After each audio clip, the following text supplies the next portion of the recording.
आप सभी का बहुत धन्यवाद जो आप आज यहां इस प्रेस वार्ता में मौजूद हैं। एक बहुत ही सनसनीखेज और गंभीर मर्डर केस के विषय में जो उड़ीसा में घटित हुआ है उसको लेकर यह प्रेस कॉन्फ्रेंस है। मैं अभी टीवी चैनल्स देख रहा था। स्वाभाविक रूप से बहुत सारे महत्वपूर्ण विषयों में अभी टीवी चैनल्स में न्यूज चल रहा है, किंतु जिस विषय का खुलासा आज हम कर रहे हैं यह विषय अपने आप में बहुत ही गंभीर है, दिल को दहला देने वाला है। एक मासूम महिला के साथ, एक मासूम लड़की के साथ उड़ीसा के कलाहांडी जिले में जिस प्रकार का बर्ताव हुआ, जिस प्रकार से उसकी हत्या हुई, निर्ममता के साथ उसके शरीर को टुकड़ों में काट दिया गया, हमारा यह मानना है कि यह विषय नेशनल नैरेटिव में आना चाहिए। राष्ट्र को इस ग्रूसम ब्रूटल मर्डर के विषय में पता होना चाहिए। मैं भी उड़ीसा का हूं। कभी कभी तकलीफ होता है कि अन्य राज्यों के विषय गंभीरतापूर्वक चर्चा में आती है, किंतु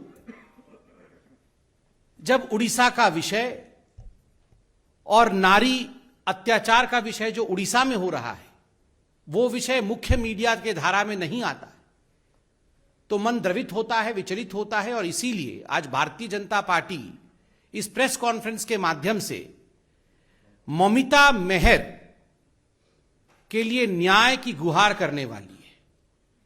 आप सभी ने कुछ दिनों से सोशल मीडिया में देखा होगा, जस्टिस फॉर ममिता मेहर नामक एक हैशटैग भी चल रहा है और देश विदेश से लोग इस बालिका के साथ, जो आज हमारे बीच नहीं है, उसके साथ खड़े हैं। ममिता मेहर 24 वर्ष की थी। ममिता मेहर एक टीचर थी, एक अध्यापिका थी। जिस स्कूल में वो अध्यापिका थी उस स्कूल का नाम सनशाइन इंग्लिश मीडियम स्कूल, और उस स्कूल के साथ उसी एडमिनिस्ट्रेशन का जुड़ा हुआ एक महालिंग कॉलेज, यह पूरा एक प्रांगण में था। यह उड़ीसा के कलाहांडी जिले में स्थित है, मौजूद है। 8 अक्टूबर से ममिता लापता थी और जब पूरे मामले को सामने लाया गया तो मालूम पड़ा कि उसकी हत्या हो चुकी है और कुछ दिनों पहले, 3-4 दिन पहले, उसकी डिकम्पोज्ड बॉडी पार्ट्स, उसके शरीर के कटे हुए अंग मिले हैं। उसकी डीएनए जांच हो रही है। ममिता मेहर के साथ क्या हुआ? ममिता मेहर के सनशाइन इंग्लिश मीडियम स्कूल के जो एडमिनिस्ट्रेटर थे उनका नाम गोविंद साहू है। पूरा विषय सामने जब आया तो मालूम पड़ा कि गोविंद साहू इस स्कूल और इस कॉलेज के जो लेडीज हॉस्टल था, जिसकी वार्डन ममिता मेहर थी, कहीं ना कहीं उसमें एक सेक्स रैकेट चलाते थे और इस सेक्स रैकेट में कई मासूम महिलाओं का, मासूम लड़कियों का, जो स्कूल में छात्रा के रूप में मौजूद थी, और कुछ अध्यापिकाओं का वो इस्तेमाल करते थे। इस प्रकार से दोहन और शोषण महिलाओं का होता था इस स्कूल और इस कॉलेज के कंपाउंड में। सबसे दुखद विषय है कि अब जो विषय सामने आया है वो वाकई हम सबके रोंगटे खड़ा कर देता है। मंत्री हैं दिव्य शंकर मिश्रा, उड़ीसा के बीजेडी सरकार के मंत्री हैं, वो वहां के गृह मंत्री हैं और एनर्जी मिनिस्टर भी हैं। अब दिव्य शंकर मिश्रा होम मिनिस्टर हैं उड़ीसा के, और दुखद विषय है कि इस पूरे प्रकरण में अब उनका नाम भी सामने आ रहा है। समय समय पर इस कॉलेज में जाना, इस स्कूल में जाना, वहां रात्रि प्रवास करना, महिलाओं का शोषण करना, यह मंत्री के आचरण में था। इस प्रकार की बातें अब न केवल उड़ीसा के मीडिया अपितु राष्ट्र पटल में भी सामने आ रहा है, और जो लोग पूरे इस प्रकरण में इन्वॉल्व थे उनके द्वारा भी सच्चाई सामने रखी जा रही है। जब ममिता 8 अक्टूबर से अपने घर नहीं पहुंची, पूरे विषय को लेकर ममिता के घर वाले, अध्यापिका के घर वाले जब पास के पुलिस स्टेशन में पहुंचे बलांगीर में, तो जान के आश्चर्य होगा कि वहां के जो पुलिस निरीक्षक थे, वहां के जो पुलिस के कर्मचारी थे, उन्होंने एफआईआर तक दर्ज कराने से मना कर दिया। कहीं ना कहीं पुलिस जानती थी इसमें मंत्री जी के हाथ का विषय है, मंत्री जी के साख का विषय है, इसलिए let's not file an FIR because otherwise the governments name will be dragged and the concerned minister's name would be dragged. Even the police was in no, and that's why the police refused to file an FIR initially.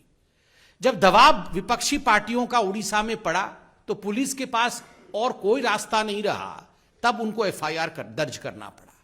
आश्चर्य का विषय देखिए, FIR दर्ज होने के पश्चात गोविंद साहू को गिरफ्तार किया गया और जब पुलिस स्टेशन टिटलागढ़ में लाया गया तो कुछ मिनटों के प्रश्न उत्तर इंट्रोगेशन के पश्चात बिजली चली जाती है। अचानक बिजली चली जाती है क्योंकि एनर्जी मिनिस्टर है दिव्यशंकर जी।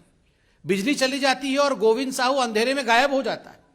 पुलिस स्टेशन के अंदर से, जहां चारों तरफ पुलिस तैनात है और 6-7 फीट का बाउंड्री वॉल है, उसको कूद के जाना भी आसान नहीं है।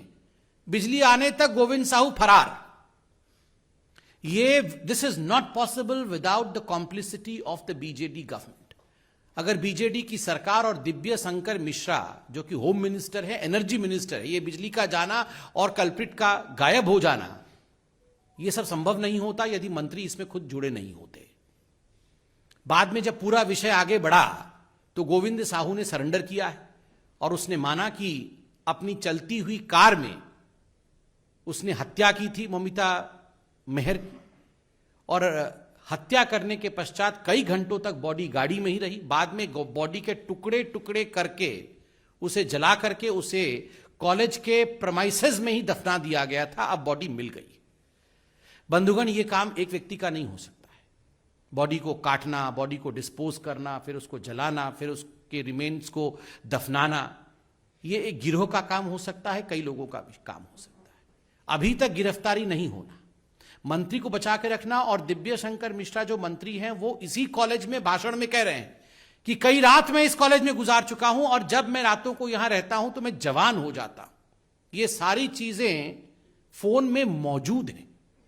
दुखद है जब इस प्रकार की, मुझे शब्दों का प्रयोग करने में भी बहुत तकलीफ हो रही है, इस प्रकार की शेमलेस बातें, शर्मनाक बातें फोन में मौजूद हैं, टीवी पर दिखाया जा रहा है, उसके बावजूद ये मंत्री बने हुए हैं। अगर this is the condition of the home minister of Odisha, what would be the condition of Odisha's government? Orissa की सरकार की हालत क्या होगी? वहां महिलाओं के ऊपर जो अत्याचार हो रहे हैं वो बंद कैसे होंगे? मैं मीडिया से सिर्फ इतना ही दरख्वास्त करूंगा, ये बहुत गंभीर विषय है। आज उड़ीसा की महिलाएं राष्ट्रीय मीडिया की तरफ देख रही हैं। आपने हर राज्य में जहां भी अत्याचार अन्याय होता है, आप उन विषयों को उठाते हैं, प्रतिपादित करते हैं, राष्ट्र स्तर में उस पर विवेचना होती है, गवेषणा होती है। आज उड़ीसा के इस विषय को राष्ट्रीय मीडिया उठाए और यह प्रश्न उड़ीसा की सरकार से अवश्य पूछे कि मंत्री संलिप्त हैं और मंत्री अभी तक बचे कैसे हुए हैं। माननीय राष्ट्रीय अध्यक्ष भारतीय जनता पार्टी के आदरणीय श्री जेपी नड्डा जी ने और भारतीय जनता पार्टी ने इस पूरे विषय का संज्ञान लिया है और एक 3 सदस्यीय टीम उड़ीसा भेज रही है। उस टीम के सदस्य हैं सांसद सुनीता दुग्गल जी, हमारी महिला मोर्चा की अध्यक्षा और विधायक आदरणीय वनिता जी और एमएलए रूपा मित्रा चौधरी जी। हमारी तीनों बहनें एक टीम के रूप में नड्डा जी के इस प्रस्ताव के पश्चात वो उड़ीसा जाएंगी और यथाशीघ्र इस पूरे विषय का संज्ञान लेके रिपोर्ट भी सबमिट करेंगी। आप इस विषय को गंभीरता से राष्ट्रपटल पर रखेंगे, यह आशा भारतीय जनता पार्टी करती है। बहुत बहुत धन्यवाद।